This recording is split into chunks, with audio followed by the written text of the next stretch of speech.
देख सोहन, बहुत हो गया। तुम्हारे घर पर चक्कर लगाते लगाते मेरा पैर छिल गया, लेकिन तुम अभी तक मेरा पैसा वापस नहीं किया। क्या जानता है कि मैं पैसा तुम्हें छोड़ दूंगा? अरे किसी हर हाल में तुम्हें पैसा देना होगा। और सुन, और एक हफ्ता का समय तुम्हें देता हूँ। अगर मेरा पैसा नहीं दिया तो तुम्हारे ही घर से तुम्हें निकाल कर फेंक दूंगा। माँ, यह बुढ़ा आदमी पापा को क्यों ऐसे बोल रहा था? पापा ने उसका क्या बिगाड़ा है कि वह ऐसे बात बोल के गया? नहीं बेटा, तू नहीं समझेगा। तू अभी बहुत छोटा है। तुमको ये सब बात सुनने को और ध्यान में रखने की कोई जरूरत नहीं है बेटा। हम लोग है ना। तुम्हारा पापा कुछ दिन पहले उससे उधार पैसा लिया था और उसको दे भी दिया था, लेकिन वह इंसान ऐसा है, झूठा झूठा बात करके और सूद पर सूद जुड़ करके पैसा लेता है। देखिए जी, आप नाराज मत होइए। आप नाराज हो जाते हैं तो मेरा भी दिल कमज़ोर हो जाता है। पैसा ही ना देना है, उसको पैसा हम लोग दे देंगे। मेरे पास जो थोड़ा बहुत गहना गुड़िया है ना, उसको बेच देते हैं और उसका पैसा लौटा देंगे। सही कह रही हो भगवान।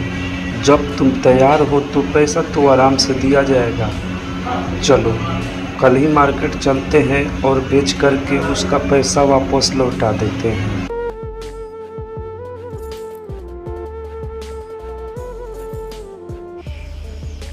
सेठ जी, अपना पैसा लीजिए। आप 7 दिन का समय दिए थे। मैं 7 दिन के अंदर में ही लेके आपको पैसा आ गया हूँ। अभी 1 दिन बाकी था।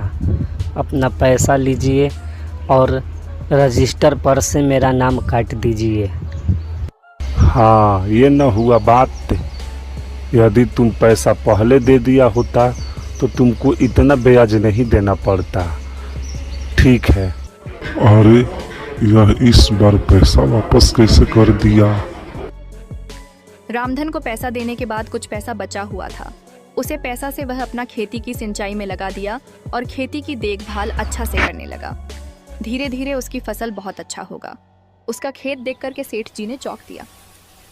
देख मेरा कितना अच्छा फसल हुआ है। अगर हर एक साल इसी तरह का फसल होता रहा तो हम लोग भी एक बड़ा किसान बन जाएंगे।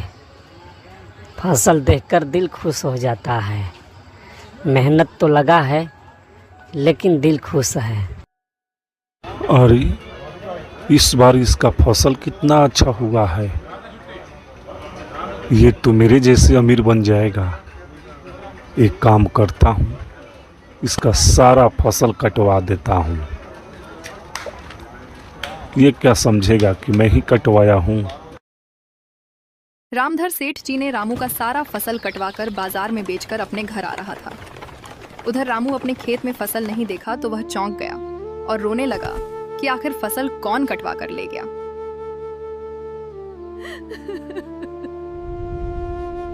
रामू ने हार नहीं माना। वो फिर से खेत में काम करना चालू किया। मैं बहुत धीरे धीरे मेहनत समय करूंगा बिता इस गया। खेत में। एक दिन की बात है, रामधर सेठ जी ने अपना बैलगाड़ी लेकर आ रहे थे। तभी उनका पैसा की थैली रास्ता में गिर जाता है। उधर से रामू और उसकी पत्नी खेत में काम करके अपने घर जा रहे थे। तभी देखा कि रास्ता में एक पैसा की थैली गिरा हुआ है। रामू ने उसे थैली को उठा लिया। मैंने रामू के साथ बहुत गलत किया।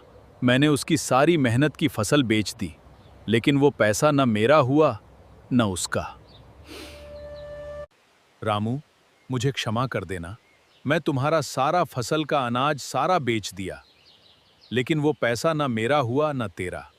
मैं अनाज बेचकर बाजार से आ रहा था। रास्ता में पैसा का बटवा ही गिर गया। उसे पैसा का हकदार तू था। तेरा ही पैसा था। ठीक है काका, नाराज होने की कोई जरूरत नहीं है। वो बट्टू मेरे को ही मिला है। क्या सच में तुम्ही को मिला है? मैं खुश हूं बेटा कि तुम्हारा पैसा तुम्हारी को ही मिला। सच में कहा गया है, किसी का कोई भाग नहीं छीन सकता।